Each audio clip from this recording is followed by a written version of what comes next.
Hello दोस्तों, कैसे हैं आप।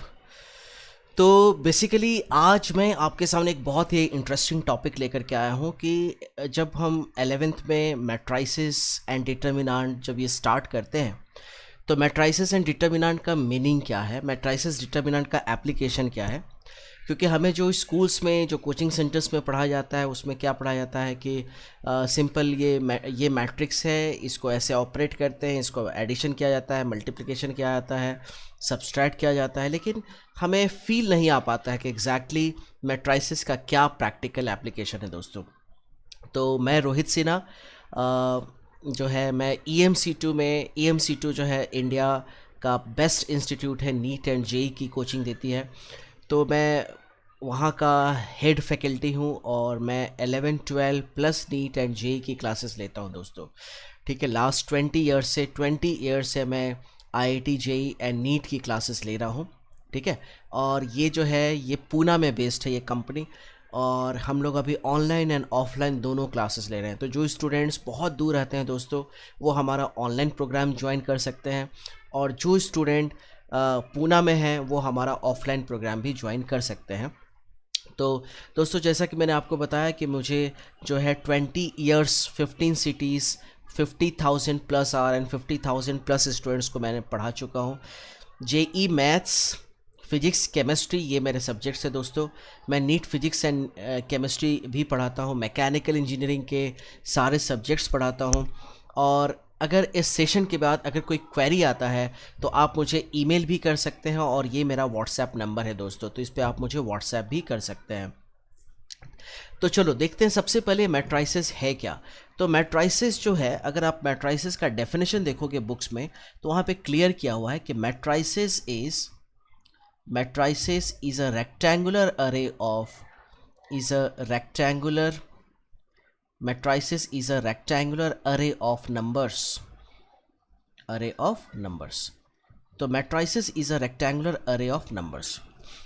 तो array of say m by n numbers। now what is m represent number of rows। ठीक है, m represent number of rows and n represent दोस्तों number of columns।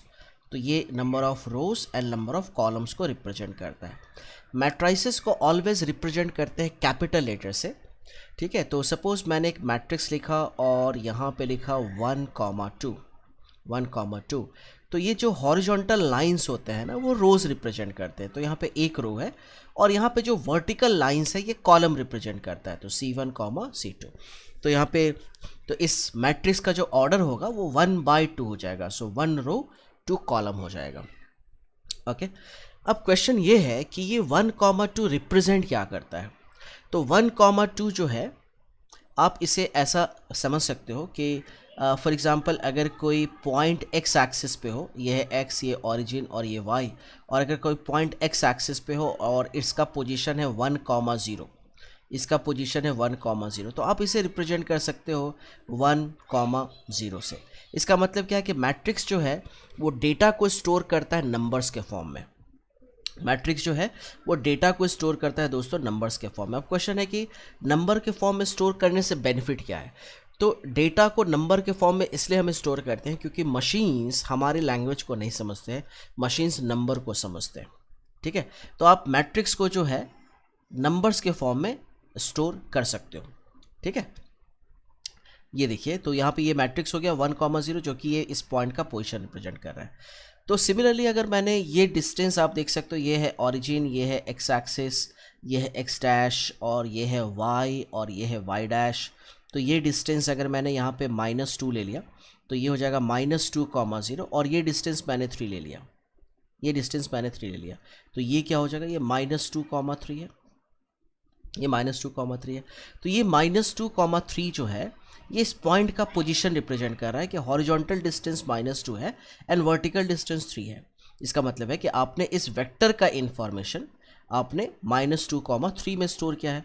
तो हम इसे ऐसा भी लिख सकते हैं कि इस पॉइंट का जो पोजीशन होगा with respect to origin is equal to, ठीक है, -2,3 हो जाएगा। तो ये क्या रिप्रेजेंट कर रहा है, ये आप ऐसा लिख सकते हैं कि ये हो गया इसका x इफेक्ट और ये इस वेक्टर का वाई इफेक्ट हो गया।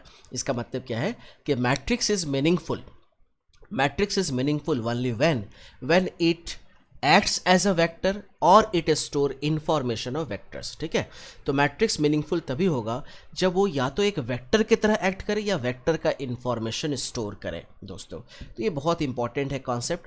तो नॉर्मली हम जो कॉलेज लेवल मैट्रिक्स पढ़ते हैं उससे फील नहीं हो पाता है। तो मैट्रिक्स है क्या? मैट्रिक्स डेटा को स्टोर करता है, जैसे हम शेल्फ यूज़ करते हैं बुक्स को स्टोर करने के लिए। ठीक है, सिमिलरली हम 1 GB 2 GB 3 GB मेमोरी हम डेटा को स्टोर करने के लिए यूज़ करते हैं। सिमिलरली हम वेक्टर्स को स्टोर करने के लिए, इंफॉर्मेशंस को स्टोर करने के लिए हम मैट्रिक्स यूज़ करते हैं दोस्तों। ओके, चलो, तो अब क्वेश्चन ये है कि फॉर एग्जांपल अगर मैंने यहाँ पे एक मैट्रिक्स लिखा 3 1, तो ये रिप्रेजेंट कर रहा है कि x कंपोनेंट 3 है, y कंपोनेंट 1 है। तो अगर हम इसे xy प्लेन पे प्लॉट करेंगे ना, तो ये है x ओरिजिन y, तो ये डिस्टेंस हो गया 1, ये डिस्टेंस हो गया 2 और ये डिस्टेंस हो गया 3 और ये 1 है। तो यहाँ से एक हॉरिजॉन्टल लाइन लो, यहाँ से वर्टिकल लाइन लो, ये जहाँ पे इंटरसेक्ट करेगा ये पॉइंट रिप्रेजेंट कर रहा है जी। तो ये दोस्तों ये देखिए, ये जो पॉइंट है ये हो जाएगा 3,1, 3,1 हो जाएगा, करेक्ट। अच्छा, तो 3,1 ये एक वेक्टर रिप्रेजेंट कर रहा है। लेकिन अगर सपोज मान लो कि मैंने 3,1 इंटू 2 कर दिया, तो इसका आउटपुट क्या होगा? इसका आउटपुट हो जाएगा 6,2, राइट। तो 6,2 का मतलब है कि ये जो डिस्टेंस हो रहा है, अब आप देख रहे हो कि ये जो डिस्टेंस हो रहा है, अब ये हो जाएगा 3 + 3, तो ये 0.6 हो जाएगा horizontal distance, and vertical distance क्या हो जाएगा? 2 हो जाएगा। इसका मतलब है कि जब भी हम मैट्रिक्स में मल्टीप्लाई करते हैं 2 से 3 से 4 से या कोई भी पॉजिटिव नंबर से मल्टीप्लाई करते हैं, तो वो मैसेज क्या दे रहा है कि हम उस वेक्टर को ऐसे स्केल कर रहे हैं, हम उस वेक्टर को पुल कर रहे हैं, हम उस वेक्टर को पुल कर रहे हैं, वो मैसेज दे देता है। तो मल्टीप्लिकेशन का मीनिंग क्या है ये आपको समझ में आया। मल्टीप्लिकेशन का मतलब क्या है? जैसे रबर है ना, तो रबर को आप पुल कर देते हो, खींच देते हो, वो मल्टीप्लिकेशन का मीनिंग है। तो जितने यूनिट से तुमने उसको इलोंगेट किया वो मल्टीप्लिकेशन रिप्रेजेंट करता है। Okay, fine.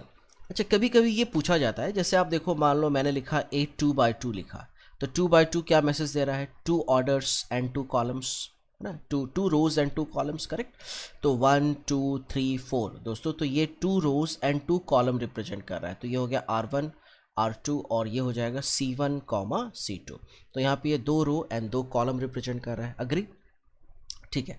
तो अब क्वेश्चन ये है कि सर ये 1 2 3 4 क्या मैसेज दे रहा है? तो 1 2 3 4 जो है ये basically whenever I am writing 2/2 order matrix, 2/2 order matrix, तो यहाँ पे जितने रोज है उतने कॉलम है, तो ऐसे मैट्रिक्स को हम स्क्वायर मैट्रिक्स बोलते हैं, ऐसे मैट्रिक्स को हम स्क्वायर मैट्रिक्स बोलते हैं। तो स्क्वायर मैट्रिक्स में जो रोज होगा वही कॉलम होगा।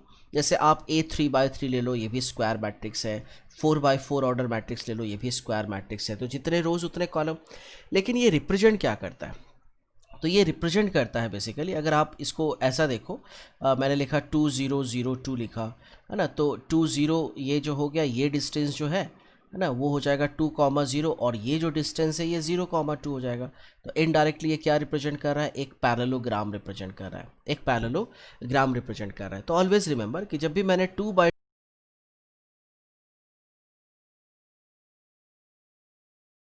करेगा पैरेललोग्राम। सिमिलरली अगर मैंने 3/3 ऑर्डर मैट्रिक्स लिखा, ठीक है, 3/3 ऑर्डर मैट्रिक्स लिखा, तो ये क्या रिप्रेजेंट करेगा? तो अगर मैंने 3/3 ऑर्डर मैट्रिक्स दोस्तों लिखा, तो ये रिप्रेजेंट करेगा 6 पैरेललोग्राम, 6 पैरेललोग्राम, ठीक है, 6 पैरेललोग्राम। जैसे सपोज अगर मैंने लिखा यहाँ पे 1 2 3 4 5 6 7 8 9, तो आप क्या देख रहे हो? यहाँ पे 3 रोज है एंड 3 कॉलम्स है, 3 रोज एंड 3 कॉलम्स है। तो ये 6 पैरेललोग्राम को रिप्रेजेंट करता है, जिसको हम बेसिकली बोलते हैं पैरेललोपाइपेड, जिसको हम पैरेललोपाइपेड बोलते हैं, ठीक है। तो 3/3 ऑर्डर मैट्रिक्स पैरेललोपाइपेड ऐसा रिप्रेजेंट कर सकता है, आप देख सकते हो यहाँ पे, ठीक है। तो यहाँ पे ये एक पैरेललोग्राम आप इमेजिन करो, ये दूसरा पैरेललोग्राम। अब ये पैरेललोग्राम आपको नहीं दिख रहा होगा, एक्चुअली क्या होता है 3D में थोड़ा टिल्टेड होता है, तो आप इसको एक पैरेललोग्राम अज्यूम कर सकते हो। तो अभी आपको 1 2 3 ये 3 फेस दिख रहा है और इसके अपोजिट बैक साइड में भी आपको 3 फेसेस दिखेंगे। तो ये सब ऐसे क्वेश्चंस जो है पता होना चाहिए आपको कि 2x2 ऑर्डर मैट्रिक्स ये रिप्रेजेंट करता है पैरेललोग्राम, ये पैरेललोग्राम रिप्रेजेंट करता है। और अगर मैंने 3x3 ऑर्डर मैट्रिक्स लिखा तो 3x3 तो ये रिप्रेजेंट करेगा पैरेललोपाइड,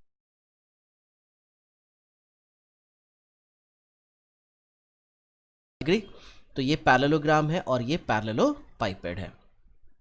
ठीक है दोस्तों, अगर मैंने कहीं भी लिखा 2x2 ऑर्डर मैट्रिक्स और मैं उसका डिटर्मिनेंट निकाल रहा हूँ, तो डिटर्मिनेंट क्या देता है? डिटर्मिनेंट जो है वो देता है value of stored information, value of stored information. तो डिटर्मिनेंट का जो वैल्यू है, मान लो कि अगर डिटर्मिनेंट 1 आ रहा है, डिटर्मिनेंट 1 आ रहा है, तो 1 जो है वो हो सकता है ये एक फिक्स्ड वॉल्यूम रिप्रेजेंट करे।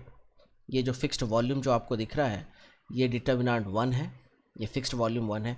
बट अगर डिटर्मिनेंट मान लो कि 100 आ गया, तो इसका मीनिंग क्या है कि आप इसको ऐसा लिख सकते हो 1 × 100।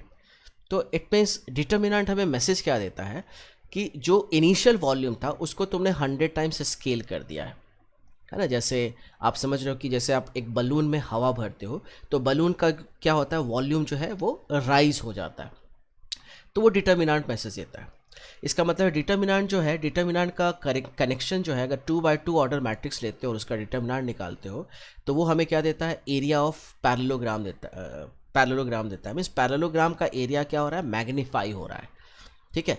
अच्छा, अगर डिटर्मिनेंट नेगेटिव आ गया तो इसका वो मैसेज क्या देता है कि उसका एरिया जो है वो कॉम्प्रेस हो रहा है। आप समझ रहे हो। सिमिलरली अगर मैंने 3x3 ऑर्डर मैट्रिक्स लिखा तो 3x3 ऑर्डर मैट्रिक्स क्या रिप्रेजेंट करेगा, वॉल्यूम, वॉल्यूम ऑफ पैरेललोपाइपेड रिप्रेजेंट करता है, वॉल्यूम ऑफ पैरेललोपाइपेड, है ना। तो अगेन वही मीनिंग है कि अगर मान लो ये 1 आता तो ये फिक्स्ड वॉल्यूम रिप्रेजेंट करता, बट अगर 3 आ रहा है तो इसका मतलब वॉल्यूम को तुमने 3 टाइम्स क्या किया है, स्केल किया है, वॉल्यूम को 3 टाइम्स स्केल किया है। तो ये आपने क्या देखा कि मैट्राइसेस क्या है, स्केलर मैट्रिक्स क्या है जिसमें number of rose and columns equal हो जाए। When ever I am writing 2x2 order matrix तो उसका क्या सिग्निफिकेंस है, 3x3 का क्या सिग्निफिकेंस है, डिटर्मिनेंट का क्या सिग्निफिकेंस है। ठीक है दोस्तों। इवन जैसे आप एक मैट्रिक्स लो, यहाँ पे मैं लिखता हूँ 1 2, है ना, तो इसका ऑर्डर आएगा 1 रो 2 कॉलम्स, है ना। तो इसका ट्रांसपोज क्या आएगा, इसका ट्रांसपोज 1/2 हो जाएगा। ठीक है, तो 2/1। तो अब क्वेश्चन ये है कि सर ट्रांसपोज में हम रो को कॉलम में कन्वर्ट कर देते हैं या फिर कॉलम को रो में कन्वर्ट कर देते हैं। ठीक है, बट ये ट्रांसपोज का मीनिंग क्या होता है, तो ट्रांसपोज का मीनिंग क्या है, तो ट्रांसपोज को आप ऐसे समझ सकते हो, जैसे आपने देखा कि F12 एंड F21 में डिफरेंस है, राइट।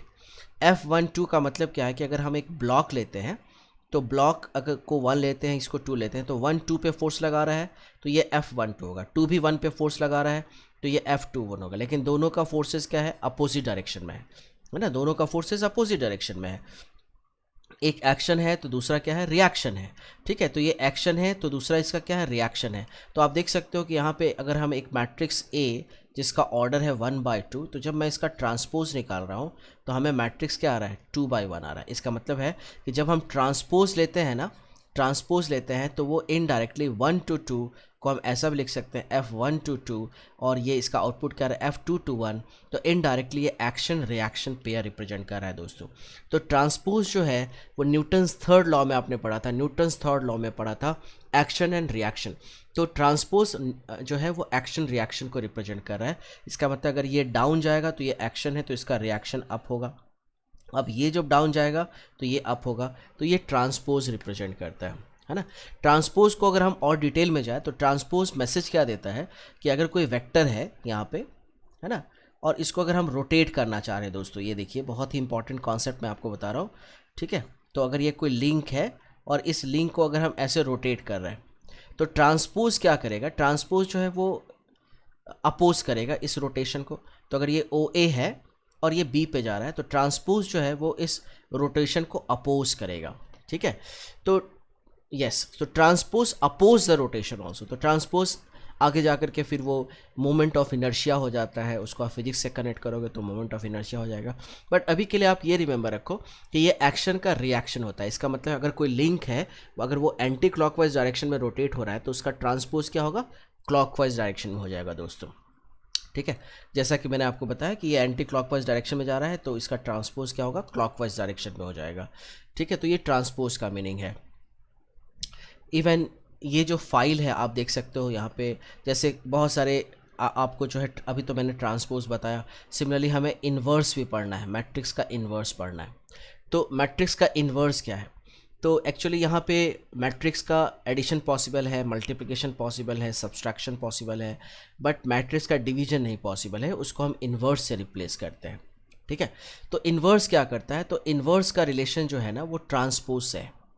तो ट्रांसपोज क्या करता है? एक्शन का रिएक्शन होता है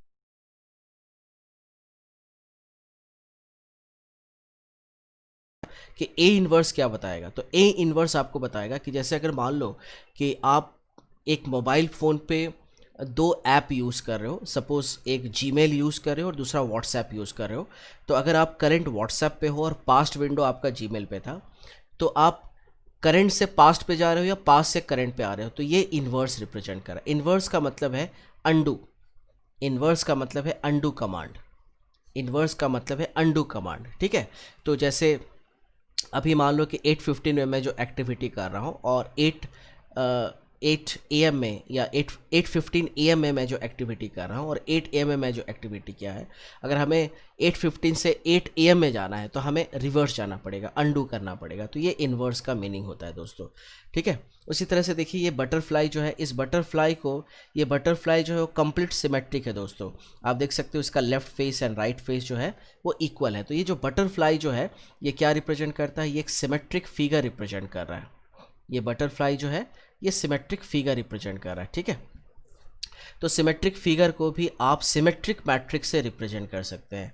सिमेट्रिक फिगर को आप सिमेट्रिक मैट्रिक्स से रिप्रेजेंट कर सकते हैं दोस्तों। तो जैसा मैंने एक मैट्रिक्स लिया AHG, ठीक है, HBF एंड GFC। तो आपने यहाँ ऑब्जर्व किया कि डायगोनल के अप एंड डाउन एलिमेंट्स क्या आ रहे हैं? इक्वल आ रहा है। डायगोनल के up and down elements equal आ रहा है, HH GG एंड FF।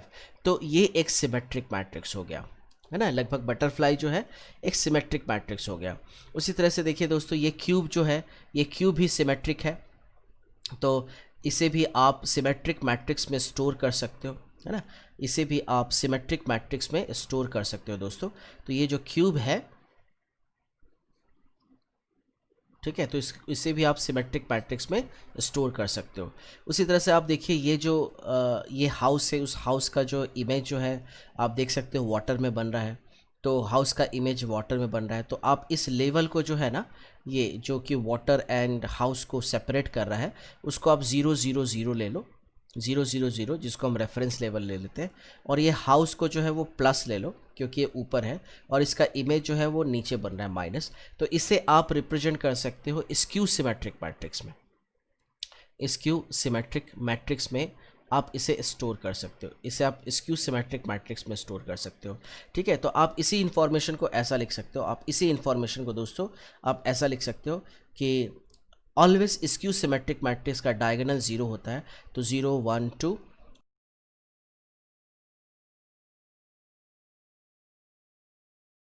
-3 0, -2 -3 0। तो ये एक स्क्यू सिमेट्रिक मैट्रिक्स रिप्रेजेंट करता है।